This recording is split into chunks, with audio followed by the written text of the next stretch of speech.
경제읽기 시간입니다. 바이든 대통령이 2박 3일간의 방한 일정을 마치고 어제 일본으로 출국했습니다. 한미 관계가 전통적 안보 동맹에서 미래지향적 경제 안보 동맹으로 격상됐다는 평가가 나오고 있는데요. 이런 가운데 윤석열 대통령은 오늘 인도태평양 경제협의체인 IPEF 출범 첫 회의에 화상으로 참여합니다. 우리 경제에 영향을 어떻게 미칠지 관련 내용 김대호 경제학 박사와 함께 짚어보겠습니다. 어서 오십시오. 네, 반갑습니다. 자, 윤석열 대통령이 오늘 출범하는 인도태평양 경제협의체 IPEF 정상회의에 이제 화상으로 참석을 하는데 앞서서 우리가 이 IPEF에 빠지면은 국익으로 피해갈 수 있다는 말을 남겼거든요. 그럼 여기에 참여한다면 어떤 이득이 있는 건가요? 그렇습니다. 윤석열 대통령이 오늘 아침 출근길에 기자들과 만난 자리에서 IPEF, 그러니까 인도태평양 경제 프레임워크에 대해서 묻는 이 기자들의 질문에 IPEF는 미국의 눈치를 보거나 우리가 어떤 다른 사람의 여론을 의식해서 선택한 것이 아니라 우리나라의 국익을 위해서 선택한 것이다라는 그런 뉘앙스의 발언을 했습니다. 발언의 정확한 워딩은 만약에 우리가 IPEF에 참여하지 않았다면 우리나라 경제, 우리나라 국익에는 큰 타격이 있었을 것이라 이런 얘기거든요. 상당히 이 IPEF의 문제의 본질을 꿰뚫어 보는 얘기라고 할 수가 있어요. 왜냐하면 IPEF라는 것은 단순히 하나의 경제 블록을 얘기하는 게 아니라 새로운 경제의 틀, 디지털 표준, 산업 표준, 또 공급망을 같이 관리하는 이런 것을 논의하는 자리이기 때문에 만약에 여기에 우리가 빠지게 된다면 아시아에서 우리가 외톨이가 될 수 있는, 특히 우리나라는 무역 의존도가 세계에서 가장 높은 나라인데 여기서 빠지는 것은 경제적으로 큰 타격이 있었을 것이다. 이런 어떤 문제 인식을 다시 한번 상기를 시켰어요. 그러니까 앵커님 말씀하신 대로 여기에 그럼 거꾸로 우리가 여기에 가입을 하면 어떤 이득이 있느냐. 한마디로 세계의 표준에서 우리가 주도적인 역할을 할 수 있게 된다는 것입니다. 이를테면 지금 전기 소켓이라든지 자동차 밸브라든지 이런 게 다 국제 표준이 있습니다. 그런데 이것은 산업화 초기에 만들어졌기 때문에 우리나라가 아무런 기여를 하지 못했습니다. 그래서 서양 유럽이 해놓은 대로 우리가 맞춰갔는데 지금은 디지털의 새로운 산업이 하루가 다르게 새로 생겨나가고 있는 마당이고 과거 산업혁명 시대 때보다 훨씬 더 많은 변화가 있거든요. 거기에 우리의 필요에 맞는 우리의 기준을 영향력을 행사할 수 있게 된다라는 것은 우리나라 산업 발전에 상당한 도움이 될 수 있을 것 같고요. 특히 공급 물류망 같은 경우에 지금 전 세계에 모든 이 산업이 분권화, 분업화가 되어 있기 때문에 한 나라에서만 만들어가지고는 완성품을 만들어낼 수가 없거든요. 자동차 같은 경우는 2만 개, 3만 개 이런 부품이 들어가는데 거기에 이 IPEF의 13개국, 현재는 13개국입니다만 이게 앞으로 더 늘어날 수가 있습니다. 여기서 서로 물류 공급망을 주고받는데 만약에 우리가 거기 빠진다면 불효불급한 그 외에는 제때 공급을 받지 못하는, 그래서 생산을 제대로 못하는 사건이 생길 수가 있다. 이런 어떤 문제를 감안할 때 IPEF의 가입은 상당히 선택이 아니라 필수였다. 그리고 여기를 잘 활용하면 우리가 새로운 산업의 선도주자로서, 산업의 주도자로서 세계의 글로벌 경제를 이끌 수 있다. 이런 어떤 효과가 있을 것으로 기대됩니다. 결국엔 이제 4차 산업 디지털 표준에 대한 주도권을 이제 쥐게 되고 동참할 수 있다라고 정리를 할 수 있을 것 같은데요. 사실 이 IPEF가 미국이 주도하는 협의체잖아요. 그러다 보니까 미국이 이제 대체하고 있는 중국이 이제 여기에 대해서 반발이 좀 많거든요. 노골적으로 비난을 내놨는데 아시아 태평양 지역 국가를 미국의 패권주의 앞잡이로 만들 것이다라는 이야기도 나오고 있어요. 중국이 이렇게까지 반발하는 이유는 무엇인가요? 중국으로서는 심각한 국가적 위기 상황이다 이렇게 판단하고 있는 것 같아요. 지금 IPEF의 인도 태평양이라는 그 말 자체가 국제 정치학이나 국제 경제학상에서 상당히 민감한 미중 간의 대립이라는 그런 갈등 요인을 안고 있습니다. 자, 인도 태평양이라는 것은 세계의 바다 중에 인도양이 있고 태평양이 있고 대서양이 있는데 미국이 크게 두 가지 전략을 세우고 있습니다. 하나는 나토를 중심으로 한 대서양 전략, 예. 또 하나는 바로 태평양 인도양 전략입니다. 그것이 이제 아시아 태평양이거든요. 그렇죠. 미국의 아시아 태평양 사령부가 하와이에 있습니다. 사실 인도양과 태평양이 연결되어 있는 바다니까요.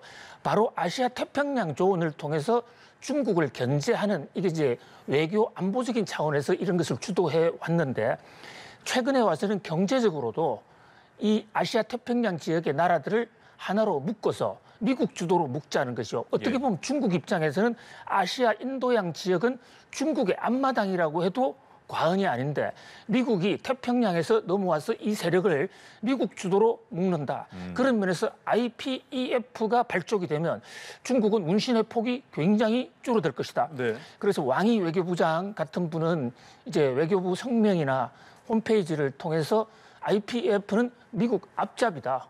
또 중국을 외톨이시키는 또 하나의 보호 무역주의다라고 해서 지금 강력히 반대하고 있는 상황입니다. 네. 사실 우리나라 내부에서도 뭐 이 미국이 주도하는 경제 어떤 협의체에 가입을 하면은 중국이 반발하고 있다 보니까 우리가 한중 간의 관계도 중요하잖아요. 그래서 우려의 목소리가 있는데 이에 대해서 정부는 지금 미국과의 경제기술 동맹 강화가 어떤 특정국을 배제에 염두에 둔 것은 아니다라는 입장이거든요. 근데 중국의 반발은 지금 이렇게 드러나고 있고요. 그러면 당장 어떤 보복 조치를 취할 가능성은 뭐 그리 높지 않다고 볼 수 있을까요?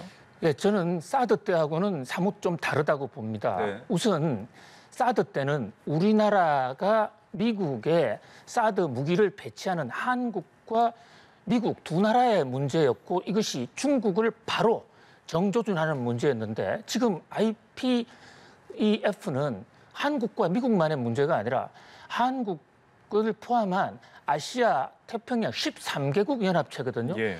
그러니까 한국이 유별나게 중국이 싫어해서 하는 것이 아니라 미국 주도이긴 하지만 아시아 태평양 지역에서 거스를 수 없는 하나의 대세다. 예. 이제 그런 측면에서 중국이 한국만을 집어서 보복을 하는 것은 어떤 정당성, 논리적 명분이 없다 이렇게 보여지고요. 예. 또 IPEF를 들어간다고 해서 반드시 이것이 중국을 때리기 위한 것이라는 그런 논리도 성립하기가 상당히 어렵거든요. 예. 또 장기적으로는 이 IEF가 하나의 틀이 되면 중국도 참여할 수도 있다. 다만 현재 산업 재편 과정에서 미국은 이 새로운 신산업, 특히 반도체, 정보통신 산업에서 중국이 주도하려는 것에 대한 좀 경계심이 있는 것 같아요. 예. 뭐 중국으로서 그런 사정을 충분히 이해는 하지만은 그러나 이것이 우리나라가 중국과 대결 국면으로 가는 것이 아니기 때문에 중국도 과잉 반응을 하기 어렵다 이렇게 보여지고요. 예. 또 윤석열 대통령은 이번 기회에 우리나라의 경제 외교의 방향도 지금 분명히 하고 있습니다. 네. 그러니까 눈치를 보는 것이 아니라 분명히 하겠다. 현재 그동안에 한 5년간은 우리나라의 이 외교 안보 정책을 사자성어로 표현한다면요. 네. 안미 경중 이런 얘기가 많이 나왔습니다. 어. 그러니까 안미, 안보는 미국, 예. 경제는 중국. 왜냐하면 중국이 우리나라하고 무역 규모가 미국보다 더 많거든요. 네. 그래서 경제는 중국과 하고 안보는 미국과 해야 된다. 이런데 이번에 이 새로 출범한 문재인 정부는 이 안미 경중은 잘못된 시대착오적인 이데올로기다. 따라서 앞으로는 안미 경세를 하겠다. 예. 예, 안보는 미국, 그리고 경제는 전 세계와 같이 하겠다는 겁니다. 예, 그런 각도에서 한국 경제 외교의 지평이 완전히 바뀌었다 이렇게 볼 수 있고요. 또 우리가 지금 중국과 경제 교류가 많다고는 하지만 예. 우리나라의 대부분 우수한 제품들이 그 원천 기술이 미국서 오는 것이고 반도체의 경우만 하더라도 반도체 기술 장비나 설계가 미국서 오는 것이기 때문에 중국에 수출을 할 수 있는 기반이 한미 경제 협력 관계가 있을 수가 있고요. 또 우리가 중국에 수출하는 제품이 중국에만 팔리는 것이 아닙니다. 네. 중국 사람들이 실제 소비하는 것이 아니라 그것을 다시 미국에 팔고 있거든요. 그런 각도에서 경제를 특별히 한 나라에만 의존하는 그런 시대는 지났다. 경제는 전 세계와 같이 한다. 이런 윤석열 정부의 새로운 경제 통상 외교 전략을 분명히 했다. 이렇게 데도 상당히 의미가 있다라고 예. 할 수 있겠습니다. 결국엔 국익에 도움이 된다면 적극적인 행보를 보이겠다라고 해석할 수 있겠네요. 자, 다음은 이제 바이든 대통령이 앞서서 일본에 있다고 저희가 전해드렸지만 어제였죠. 방한 마지막 날에는 정의선 현대차그룹 회장과 기업 총수와 이제 단독 면담을 가졌거든요. 이것도 조금 의미가 있는 것 같고. 근데 이 정 회장이 이 자리에서 2025년까지 미국에 50억 달러를 투자로 하겠다, 추가로 투자를 하겠다라고 발표를 했습니다. 구체적인 투자의 내용은 어떤가요? 예, 바이든 대통령이 한국에 3일간 머물렀습니다. 예. 2박 3일간. 그런데 3일 동안의 행적을 보면요. 첫날은 삼성전자 평택 공장에서 그러니까 기업인들과 경제 외교를 했고 예. 또 마지막 날은 현대차와 자동차 경제 외교를 했거든요. 그러니까 정작 원래 윤석열 대통령과의 행사는 하루밖에 없었던 것입니다. 그리고 윤석열 대통령의 행사에는 또 경제인들이 특별 손님으로 경제 만찬에 참석했기 때문에 사실상 한국 경제인들과 사흘 내내 만났다고 해도 과언이 아니고요. 예. 이번 바이든 대통령으로서는 아마도 가장 큰 성과가 삼성과의 반도체 동맹 또 현대차와의 자동차 산업 유치 이 대목은 지금 미국 현지 뉴스에서도 상당히 크게 보도하고 있거든요. 네. 삼성이나 현대차가 글로벌 회사로서 덩치도 크고 미국 경제에 차지하는 비중이 상당히 큽니다. 특히 이 삼성이나 현대차로부터 대규모 투자 자금을 유치했다는 것은 바이든 대통령의 치적이 되는데요. 현재 지금 정의선 회장이 깜짝 발표한 것은 총 13조를 투자하겠다는 건데 그중에 절반은 조지아주의 자동차, 전기차 공장을 만들겠다. 예. 미국의 전략 산업이죠. 그다음에 또 나머지는 이 자율차라든지 도심 항공교통, 로봇, AI 이런 데에 투자하겠다. 근데 특히 로봇이나 AI 같은 경우는 전혀 사전에 조율이 되어 있지 않은 부분인데 정의선 현대 회장이 예. 깜짝 선물을 한 셈이거든요. 네. 그래서 그 자리에서 바이든 대통령이 정의선 회장의 이 투자가 헛되이 되지 않도록 미국에서 각종 행정적 지원을 최선을 다하겠다라고 그렇게 각별히 그렇게 바이든 대통령이 다짐하는 그런 모습도 보였는데요. 사실 이 대목을 보면 결국은 한국과 미국의 관계가 단순한 안보 동맹을 넘어서서 이제 글로벌 동맹 그중에서도 경제까지를 포함한 모든 것의 동맹이다. 이래서 현재 일부 학자들은 글로벌 포괄적 한미 경제 동맹 이런 표현까지 쓰고 있습니다. 예.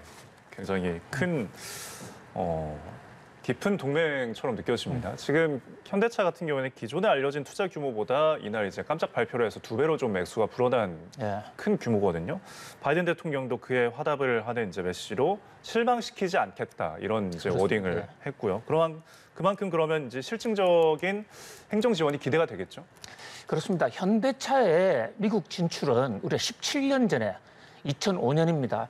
현대차 엘레바마 공장 그게 우리나라 자동차의 최초의 해외 진출이었거든요. 그 대목을 한번 상기해 볼 필요가 있는데요. 당시 일각에서는 우리나라 일자리 다 뺐고 또 미국에 가서 과연 장사가 될 것인가라고 우려하는 시각이 있었는데 우선 결과로만 놓고 보면 엘라바마의 현대차가 들어서고 나서 현대가 국제시장에서 매출이 엄청나게 늘었습니다. 예. 완전히 글로벌 회사로서의 자리를 매김했다는 것이죠. 그런 면에서 이번에 조지아주 공장이나 또는 미국의 이 AI, 인공지능 네. 또 로봇 같은 그 진출이 당장은 그것이 국내에 투자가 되면 국내 일자리는 좀 더 생길 수는 있겠지만은 이것이 미국에 진출함으로써 미국 시장을 본격적으로 파고 들어갈 수 있다.